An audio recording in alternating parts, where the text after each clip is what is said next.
the last episode, we talked about how sense-making starts with chaos, and that chaos arises when our expectations don't match reality. Now, I won't blame you for assuming that chaos should be pretty obvious, but chaos doesn't always arrive with a blaring alarm or flashing red lights. Red alert. The frustration and confusion of chaos can become so commonplace that we fail to recognize when we're experiencing it. That chaos simmers just below the surface, papered over by convenient narratives and cliches. Here's what I mean. The perennial childhood complaint is, "That's not fair." A kid is keenly attuned to fairness.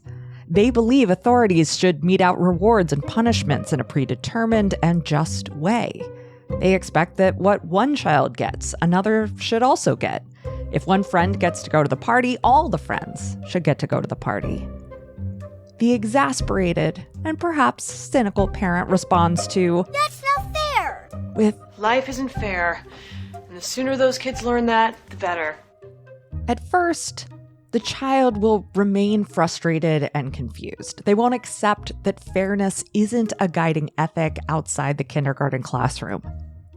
But over time, a lack of fairness explains much more than an ethic of fairness can. They accept it. Life isn't fair. Unfairness is just normal life. To a kid, unfairness is chaotic. It's unexpected and profoundly frustrating. To an adult, unfairness is just the way it is, no matter how much we might like it to be otherwise. Unfairness doesn't feel like chaos because we expect life to be unfair. We bury our childlike frustration so that we can just get on with life. That is, until the chaos, the frustration, the confusion starts to bubble up. Sometimes slowly, and other times explosively. We become adept at sidestepping confusion and living with cognitive dissonance. And while that avoidance serves a purpose, it doesn't ultimately make our lives better. It certainly doesn't equip us to change our little corners of the world for the better. Learning new mental models, new ways of making sense of the world around us helps us not only notice our frustration in productive ways, but it also helps us take the first steps toward change.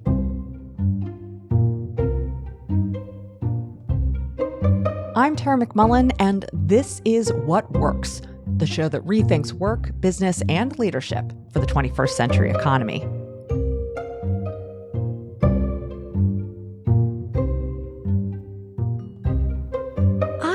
I've always been interested in integrating new mental models into my understanding of the world, even if I didn't know that that's what I was doing. It's why I have a degree in religious studies. It's why I've interviewed hundreds of small business owners about how they think. It's why I read theory and listen to podcasts that help me apply new concepts to old frustrations and current events. It's what's made me a successful content creator, writer, podcaster, strategist, coach, and producer. So in the second part of this little mini-series on sense-making in media, I want to share 3 of the mental models I use to notice, analyze, and critique the systems that frustrate or confuse me.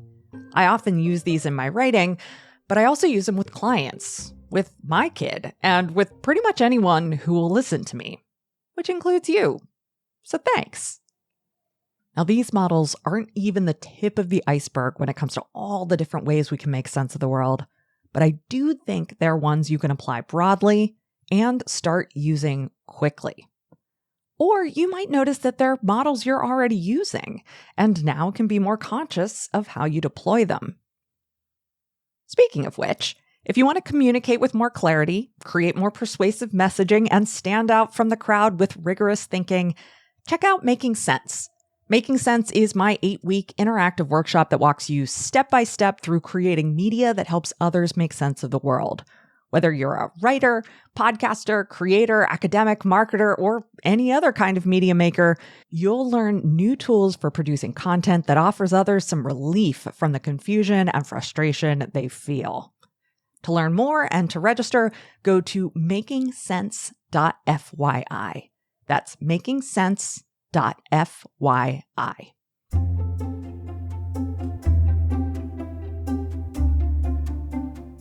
Now, buckle up. Here's how I make sense using the man behind the curtain framework, the process of normalization, and the theory of value capture.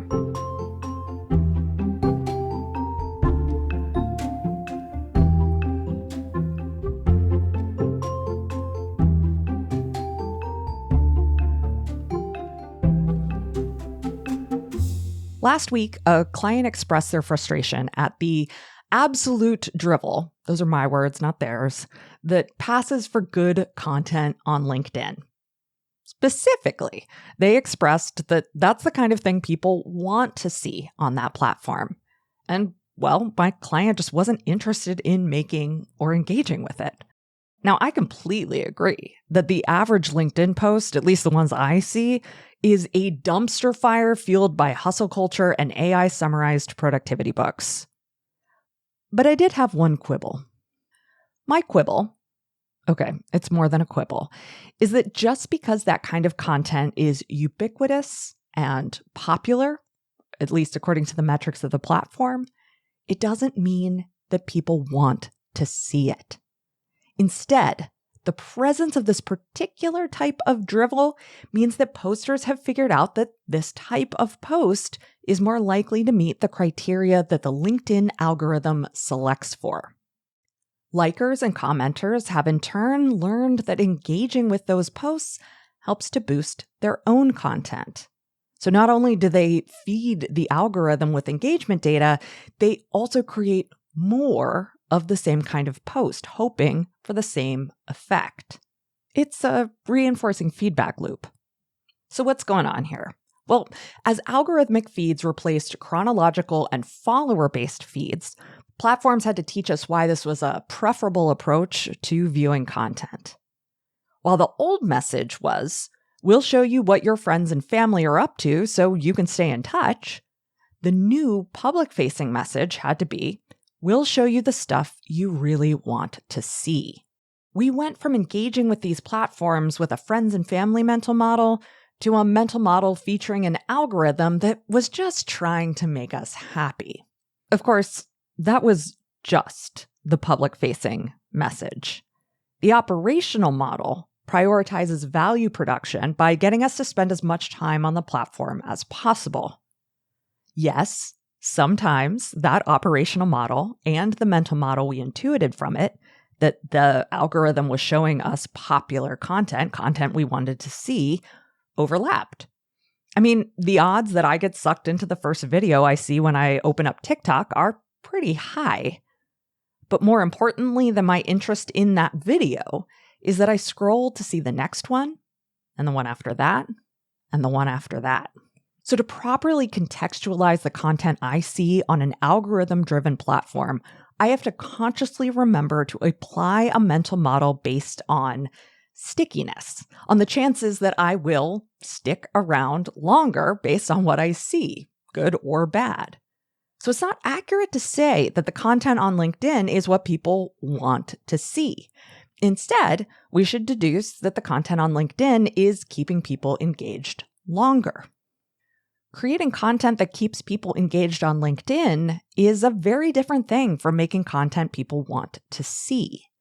Further, when we stop believing that this is what people want, we can unlock a less cynical view of the people we encounter on these platforms, even a less cynical view of the people creating the content we roll our eyes at. Recontextualizing inferences like this one, that the content algorithms privilege content people want to see, is an example of a mental model I often reach for. We might call it the man behind the curtain framework. Well, we better hurry if we're going to see the wizard. When Dorothy and crew finally make it to Oz and visit the wizard, they are met with a mysterious green visage flanked by flame. The great Oz has spoken. The wizard is intimidating, great and powerful indeed. Now, while the others are cowering in front of the image they take to be the Wizard of Oz, Toto, the dog, gets curious about what's going on behind a curtain on the edge of the Great Hall. Pay no attention to that man behind the curtain. Pulling back that curtain reveals that behind the curtain is just a bumbling old man with no magical powers to speak of. He professed his great and powerful nature. I am the great and powerful Wizard of Oz. But could only express it as a facade. His nature, as expressed in his person, was that of an ordinary man in extraordinary circumstances. We can make sense of many of today's more chaotic scenarios by applying this man behind the curtain framework. There's a public-facing value message and an internal operational application of some other value. The disconnect between those two values is what creates the confusion, frustration, or cognitive dissonance we feel. What's more, spin doctors often cover up less than savory values with more palatable messages. Safety stands in for racism. Economic freedom stands in for exploitation. Protecting the kids stands in for homophobia and transphobia. Health and wellness stand in for fat phobia or ableism. Now, that's not to say that everyone who speaks of safety, freedom, protecting children, or wellness is camouflaging bigotry. Not at all. But I do think it's helpful to ask whether that's what's really going on behind the curtain when we're encountering those messages. Is it the wellness movement? Or the existing ableist preferences in disguise? Is it being done in the name of safety? Or is it operationalizing the fear of the other? Back to the LinkedIn example, corporate and stakeholder interests are often the value hiding behind a benevolent, customer-friendly message. The professed value is to deliver you the content you want to see, but the applied value is to deliver you the content that will get you to look at the most ads. This bait and switch works because sometimes the switch is nearly indistinguishable from the bait. Sometimes the man behind the curtain makes something seemingly magical happen, but that doesn't make him a great or powerful wizard.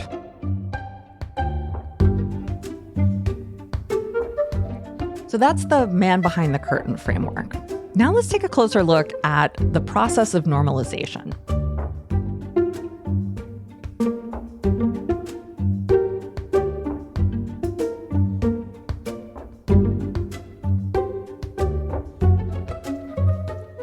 Our cultural memory is quite fleeting. We forget that all manner of things we think of as just the way it is weren't the way it was a short time ago. For instance, the idea of hopping in a car and driving somewhere I'd never been before without a cell phone is almost unthinkable today. Yet between the ages of 16 and 20, I did it all the time. Until I got my first smartphone when I was 27, 28, even though I had a phone with me, I was still printing out MapQuest directions and hoping for the best. The cell phone as a necessary appendage for travel is completely normalized now. Going without it seems strange, even unnecessarily risky. We even joke about it. Can you believe we used to drive an hour away without a smartphone? This is the process of normalization at work. Normalization occurs when something new or novel becomes fully integrated into our lives in a way that makes foregoing it or choosing differently seem absurd. Now, this happens with technology all the time, but it also occurs with beauty standards, clothing items, education, gender, family structure, all sorts of things. Now, norms are socially constructed, and normalization is a social process. That means we do it together. What is a norm is, by definition, not something that an individual can decide on. It takes a group to establish a norm. So then, when we understand what's normal as contingent social constructions, We can use them to make sense of all sorts of frustrations.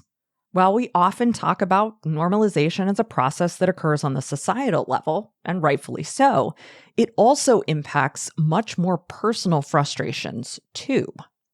For instance, for-profit, employer-based health insurance is normalized in the United States, and that has indeed occurred on the societal level. It's established public policy. But this norm's impact on Americans' lives is deeply personal and incredibly intimate. When we feel the chaos of getting a ginormous bill from our doctor or dentist, we fall back on this norm, on this "that's just the way it is" mental model. It might seem unfair, but we understand that's the risk we take as people with bodies in the United States. The chaos becomes commonplace, and we accept that it's possible to pay through the nose for health insurance and still be on the hook for thousands of dollars in actual care. Of course, falling back on, well, that's just the way it is, can relieve some of the chaos, but it doesn't relieve the financial burden. By denormalizing the U.S. healthcare system, we can agitate for change and more effectively convince others of the need to join the cause. Now, what I mean by denormalizing or denormalization is a process of taking something that seems normal and making it look abnormal or weird or just invented, because it is. The circumstances are not normal. Denormalization is also a great model for changing things like your personal habits or workflows. For instance, if you find yourself checking your email constantly or feeling the need to respond to messages long after the workday is done, you might notice that always-on communication has become normalized for you and for those you work with. Now, you may believe that's just how it's done, but business was being done and clients were being taken care of long before always-on communication became the norm. So you can make that feeling that you've got to be always on, always ready to respond, weird. You can point out how absurd it is. And in the process, you can ask yourself how you might do things differently or what kind of guardrails you could put in place. Now, normalization doesn't only occur in ways we perceive as negative. Working from home, for instance, has been a positive process of normalization for a lot of people. Sharing the pronouns you use is normalized in certain groups and circumstances. Talking about diagnoses like depression, anxiety disorders, ADHD, autism, and OCD are becoming normalized in ways that reduce stigma and encourage support. Now, one of the reasons I lean on normalization as a mental model is that a little historical curiosity can put any normalized behavior or perspective in context. Normalization can be hard to spot by its very nature, but it's easy to demonstrate once you notice it. A couple of years ago, I wanted to make sense of the bizarre refund policies that some influencers attach to their online courses. I thought it was weird. Others thought it was normal.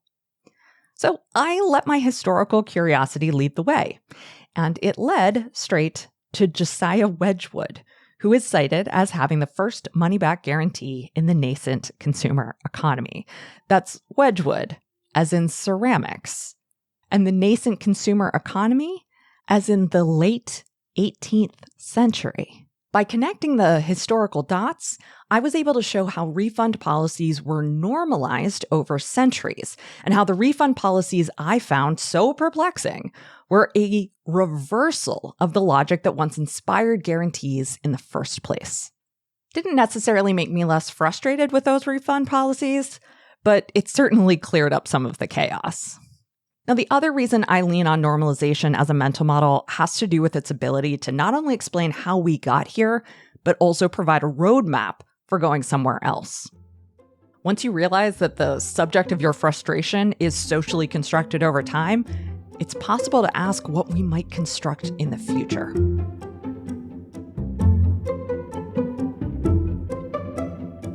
Okay, so we've got the man behind the curtain framework.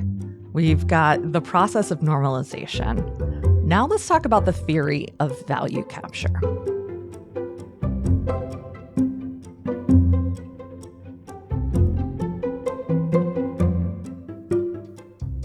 here's a Zen koan for you. If you go for a run without your smartwatch, did you go for a run at all? Now, intellectually and physiologically, I know that I ran. Psychologically, though, the jury is out. For those of us who have become, let's say, attached to our smartwatches, the idea of not tracking a workout can be anathema. Now that I've upgraded my smartwatch to an Ultra 2 with far more battery, my attachment has extended to sleep. How will I know if I got a good night's sleep if my watch doesn't tell me? I would very much like to tell you that I am exaggerating here, and on some level I am, but these are very real, if not rational, anxieties I have. The fact that I'm aware of it and have a way to explain this phenomenon certainly makes it less destructive, but it doesn't make those anxieties go away. Now, I make sense of this phenomenon thanks to the mental model that philosopher C.T. Nguyen developed called value capture. Now, forgive me if you've heard about this one already. I've written about it many times, including in my book, because it's such a useful mental model for making sense of the variety of anxieties and obsessions that stem from data. Nguyen first described it in the context of understanding how games operate, then applied it to how discourse evolves, or rather devolves, on social media. Here's how it works. First, we have a value. In this case, something that's important to us. Something that's rich and nuanced, like health, learning, or friendship. It's probably quite difficult to describe this value succinctly, and we might even disagree a bit on what it is. Second, we have a need or desire to better understand this value, often at scale, over time, or for comparison. So we create a system for quantifying that value. Nguyen often cites GPA, grade point average, as an example. We value learning and want to evaluate whether a student is learning and compare their learning to other students' learning. GPA is a system for quantifying educational achievement. Of course, any quantification of a nuanced, rich value must be limited in scope. It's handy for all the reasons data is handy, but it fails to capture the full depth and breadth of a rich value. In the case of school grades and GPA, that's going to correlate with a narrow form of intelligence in a particular type of learning. But because GPA is so normalized as a measure for intelligence and learning writ large, we give it much more substance than it ultimately deserves. Having a high GPA doesn't mean a student is exceptionally intelligent or even that they learned a lot in their classes.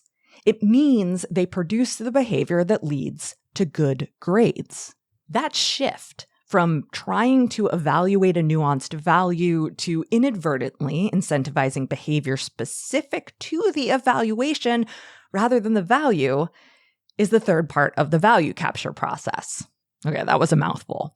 Once a measure, a metric, a data point is fully normalized, we tend to prioritize the behavior that produces positive metrics rather than the value we initially set out to measure. So today, for example, students don't prioritize learning so much as they prioritize getting a good grade on a test. There are ways to do both, sure, but you don't necessarily have to learn to get a good grade. When we encounter the chaos of a student who performed well in high school but is struggling in college, for instance, we might make sense of that by noting how testing in high school and evaluation in college are quite different. The student optimized their behavior for high school testing and needs to recalibrate to succeed in college. Another example is corporate stock prices. A company should value the health of the business, happy customers, loyal employees, solid governance, even a reasonable profit margin. But over time, stock price trends came to stand in for the health of a business. In short order, CEOs learned that stock prices could be manipulated through behaviors that did not improve the health of a business and often put it at grave risk. When we encounter the chaos that comes from what's typically a sign of a business not doing so hot, something like mass layoffs, but leading to higher stock prices, we might make sense of that by reminding ourselves that stock prices are really about increasing shareholder wealth rather than measuring the health of a business. The CEO is merely optimizing their decision-making for that paradigm. Okay, one more example, because this really is an incredibly useful mental model. Let's say you're trying to get customers for your small business. You've heard that social media is a good way to do that, so you start posting. You figure out how to get more followers for your account and more likes and shares on each post.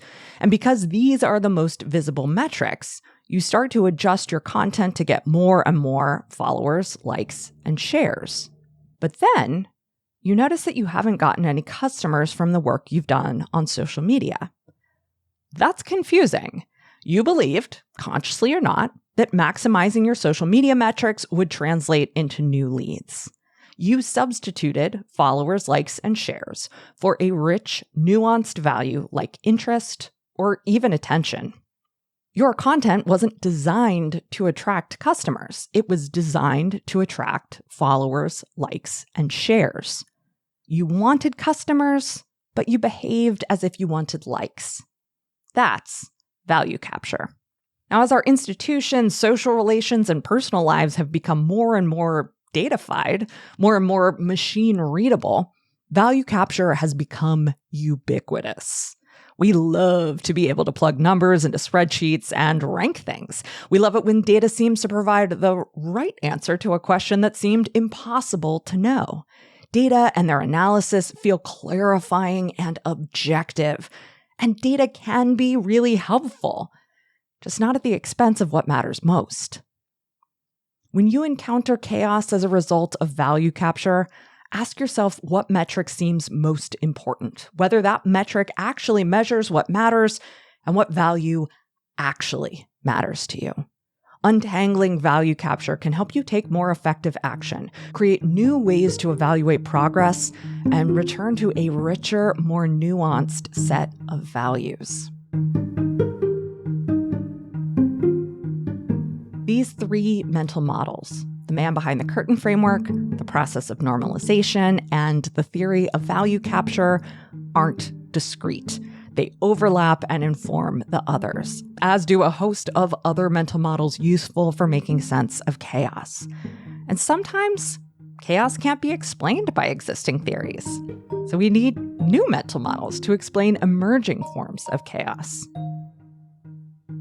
Further, developing our awareness of and fluency with mental models gives us more tools to work with. In the previous episode, I mentioned that you are already making sense for others all the time. You see things differently from your client, your child, your partner, parent, or coworker because you have a different mental model for making sense of it. But just like not all chaos is obvious, not all sense-making is obvious either. And the mental models we use to process incoming information more effectively than those who look to us for help certainly aren't obvious. That is, unless we practice paying attention to them. The more we notice the mental models we use to make sense of chaos, the better we get at making sense for others. The more fluent we become with the mental models we use, the more we're able to apply them to a wide variety of perplexing and frustrating situations. The more we're able to make sense of a confusing and often frustrating world.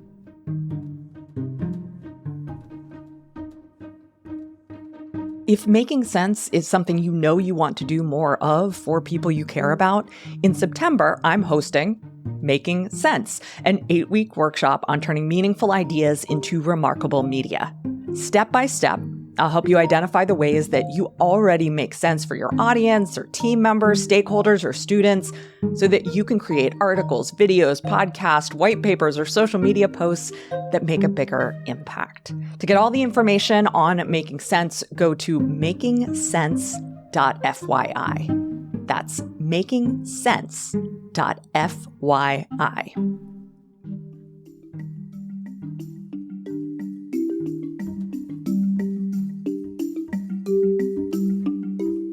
Today's episode was written, edited, and produced by me, Tara McMullen. What Works is a production of Yellow House Media, a boutique audio and video production studio that turns meaningful ideas into remarkable content. What Works is produced on the ancestral homeland of the Conestoga and Susquehannock people, and the Yellow House is located on the lands of the Salish and Kootenai peoples.